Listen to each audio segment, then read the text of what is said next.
bubusog sa isipan. Lahat ng dapat niyong malaman. Mainit-init na ihahain ni na Rafi Tulfo at Ameline Veloso. Makisalo na sa Balitang Tapat! Narito mga headlines ngayong araw. Siyam na taong gulang na lalaki tinamaan ng ligaw na bala sa tuhod. Bilang ng mga nasa pool ng ligaw na bala sa bisperas ng bagong taon, umakyat na sa siyam. Sasakyan ni dating Senador Butch Aquino nag-apoy sa gitna ng kalye. Probinsya ng Albay sinailalim na sa state of calamity dahil sa matinding ulan. Higit 12,000 pamilya inilikas. Mga Pinoy, busy na sa iba't ibang paghahanda para sa New Year countdown. Lalaking nag-amok sa Cubao, Calabozo. Ang mga makalaglag pang palusot ng suspect tutukan. At sa itimbre mo kay Tulfo, reklamo ng isang ginang na umunoy ginulpe at pinagsasampal ng mga naging amo ng anak. Aaksyonan natin. Sa ospital, magbabagong taon ng isang 9 na taong gulang na bata ng malasing tamaan ng ligaw na bala habang mahimbing na natutulog. Nagbabalita si Franz Noguera. Franz. Matinding sakit ang gumising sa 9 na taong gulang na si James kaninang pasado 3:00 ng madaling araw. Ang inakalang simpleng kagat ng insekto, tama na pala ng ligaw na bala. Sa pulsa tuhod ang bata. Kitang-kita pa ang butas sa isinuot niyang pajama. Parang pinitik. Tapos, pagkakita mo? May bukol sa sa gilid. Tapos tinignan niya sa nagdudugo. Pinunasan ng bulak, ayun pala, bala na. Pagtingin po yung suot niya pong pants na yan, may butas po, nakita po. Pagtingin po naman sa bubong, may butas po yung bubong tinagusan na bala. Doon po namin nalaman na bala po yung tumama sa kanya. Swerte namang walang malaking pinsala sa bata ang tumamang bala sa kanya. Maganda naman, wala naman tinamaan yung buto, hindi naman tinamaan. Although nakalodge kanina yung bala dun sa may bandang tuhod, natanggal naman natin yung bala. Pero dahil muntik nang maging mitsa ng kanyang buhay, kahit sa murang edad, hindi maiwasang magalit ang paslit sa nagpaputok ng baril. Wag na po magpapatok sila para wala pang madami na ibang tao.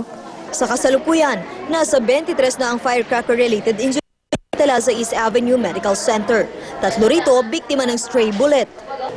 Kahapon pa lang inihanda na ng East Avenue Medical Center ang mga lamesang ito. Sa ngayon nga, may 7 lamang sila at dito nakalagay yung mga kagamitan nga para sa agarang pagbibigay ng atensyon sa mga mabibiktima ng paputok. Yan ay 7 pa lamang sa ngayon pero baka raw pagsapit ng 12, humaba pa ang pila ng mga lamesang yan at umabot, mapuno itong kanilang hallway. Ayan.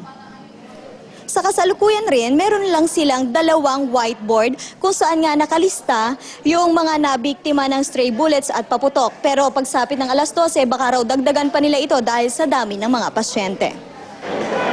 Franz Noguera, News 5. Habang busy ang mga Pinoy na naghahanda para sa pagsalubong sa bagong taon, busy rin ang Department of Health sa pag-iikot sa mga ospital para masigurong handa mga ito sa mga masasaktan sa putukan mamayang gabi. Mula sa Maynila, nagbabalita si Faye Tobias. Faye. Ameline, ilang oras na lang, 2011 na, pero ang Department of Health patuloy pa rin sa kanilang kampanya kontra paputok. Kanina ngang umaga maagang bumisita ito nga si Health Secretary Enrique Ona sa Jose Reyes Memorial Medical Center. At sa talangan ng Department of Health, 245 na ang naitalang injuries mula December 21. 231 dito dahil sa paputok, 9 dahil sa stray bullet at 5 nakalunon ng piccolo. At matatandaan nga natin, isang gina nga ang namatay dahil sa pag-ingest ng piccolo. Ayon sa Department of Health, kumpara nga nung noong nakaraang taon mas mababa pa daw ang bilang na ito at umaasa nga itong si Secretary Ona na magpapatuloy ang downward trend hanggang matapos ang selebrasyon mamayang madaling araw. Pero alam mo Ameline, itinuturing nga na kritikal ang susunod na 12 oras. Ang pakiusap nga ni Secretary Ona sa publiko, iwasan ang magpaputok at para lalong ang matakot ang mga tao sa maaaring sapitin kapag naputokan. Ipinakita ni Secretary Ona ang mga gagamiting surgical equipment sa mga ito sa mga madidisgrasya ng mga pasaway dahil sa paputok. Ayan, ibinalita natin kahapon yan, yung mga naglalaki ang mga plies at ang mga bone saw. Samantala, Amelin, handang-handa na rin ang Jose Reyes dahil nga gaya ng ibang DOH hospitals, naka-code white ito bilang pagtugon sa emergency. At kanina nga nakita namin na handang-handa na yung treatment area sa loob ng ospital. Maging nga may 300 doktor at nurse na tutugon sa inaasahang emergency mamaya. Amelin? Salamat, Faith Tobias.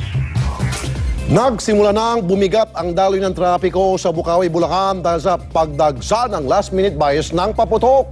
At kahit kaliwat kanan ng babala laban sa paputok, umakyat pa rin daw ang benta sa 20% ang kita ng mga tindero kumpara nung nagdaan 2 taon.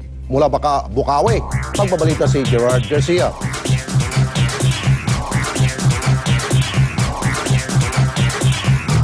Rafi, Amelin, ilang oras na lang at bagong taon na. Pero patuloy pa rin ang pagdating ng mga last-minute buyers sa mga tindahan ng paputok sa Bukawi, Bulacan. Bulto-bultong paputok pa rin ang binibili ng ating mga kababayan sa ngayon. Marami sa kanila, ngayon lang daw nagkaroon ng oras kaya ngayon lang nakapamili. Ang ilan naman, nagbabaka sakaling makakakuha ng malaking diskwento kung ngayon bibili ng paputok. Masayang-masaya naman ang mga tindero ng paputok dito dahil nakabawi raw sila sa pagkakalugi noong nakaraang 2 taon. Umakyat ng 20% ang bentahan ngayong taon kahit pa marami na ang nagbabawal sa paggamit ng mga paputok. Sa katunayan, nag-uubos na lang ng paninda ang ilang tindahan at meron pang ang iba, halos wala ng laman ang mga estante. Nagkakaubusan na rin ng parking space sa lugar. Rafi, Amelin, sa ngayon ay light to moderate pa rin ang traffic papasok at palabas ng Bukawi. At inaasahang mamayang alas 9 ng gabi ay magsasara na ang mga tindahan dito dahil pati raw sila ay makikisalubong sa bagong taon. At yan muna ang pinakahuling balita mula dito sa Bukawi, Bulacan. Balik sa inyo, Rafi at Amelin. Happy New Year! Salamat, Gerard Garcia.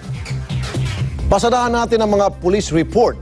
Kalaboso ang isang Ingleserong lasing dahil sa pag-aamok niya sa isang karindere sa QC. Katuwiran ng sospek, namimiss lang daw niya si Mrs. Nagbabalita si Benji Durango. Hindi ako nakaprepare. I'm not prepared. Imported ang tabas ng dila ng lalaking ito na inaresto ng mga otoridad kahapon dahil sa pag-aamok sa isang karinderya sa Cubao, Quezon City. Ang Ingleserong sospek na nakilalang si Cesar Padua, ipinagmalaking dual citizen siya. Dual citizenship na ako, sir. Isang Filipino citizen at saka isang senior citizen. Ang bantay ng karinderya na trauma raw sa pananakot ni Padua. Natakot po kasi nilabas niya po yung itak ang haba po. Na-corner niya po kami sa loob. Ito sabi niya po, mamasa ka rin daw po. Kalusot ang sospek, nagawa lang niyang manggulo dahil sa kalungkutan at pangungulila sa asawa. Sir, kulang ako sa 5-5, sir. Wala na ako asawa, pinatay ko na asawa ko eh. Hindi naman tumalab ang paliwanag niya dahil desidido ang kapitan ng barangay na ipakulong ang nag-amok na lalaki. Kahit kaibigan pa raw niya ito, pero baliwala raw ang rehas na bakal para sa sospek. Tatakas ako. Sir, ano ka tatakas? Ha? Ano ka tatakas? Mag-aalabuti kaya ako. Para makalusot ako rito, hindi kaya daga. Alam kaya ng mga dish officer na may daga na dumaan. Kaya ang mensahe niya sa mga nagpa-aresto sa kanya. Paano yan? Gusto ni Kapitan, kulong ka. Okay, go ahead ka mo. Go ahead. Make my day, make my night. Gabi na pala. Posible namang maharap sa kasong alarm and scandal at grave threat si Padua. Benji Durango, News 5. Naaktuhan ng News 5 ang pagliyab ng isang sasakyan sa Osmeña Highway kagabi. Mabuti na lang at hindi umabot ang apoy sa gas tank ng sasakyan. Napag-aari pala ni dating Senador Boots Aquino. Nagbabalita si Carla Lim. Biglang sumiklab ang apoy sa makina ng luxury vehicle na ito habang binobomba ng tubig ng rescue team. Ilang beses nang napatay ang apoy pero maya-maya lang, bigla itong magliliyab. Dahil sa tindi ng pagliyab, sunog na sunog ang makina ng sasakyan na ito. Pero ayon sa mga bumbero, maswerte na raw na hindi inabot ang gas tank dahil kung nagkataon, maaari itong sumabog. Ang may-ari pala ng sasakyan, si dating Senador Boots Aquino, na tiyuhin ni Pangulong Noynoy Aquino. Pauwi na ang dating senador sa San Miguel, Maynila nang biglang mapatid ang fan belt ng sasakyan na naging sanhi ng pag-overheat nito. Mabuti na lang at nakababa na si Aquino at ang kanyang driver nang tuluyang lumiyap ang sasakyan. Nung natanggal yung fan belt, sabi ko, itabi mo na lang muna. Tawagin na natin isang kotse, hilahin na lang sana. Tapos biglang pumutok, nagliyab, nasunog. Agad namang naapula ang apoy ng mga tauhan ng MMDA at Paco Fire Station. Posibleng faulty electrical wiring daw ang dahilan ng pagliyab ng sasakyan. Ang mangyayari po ngayon,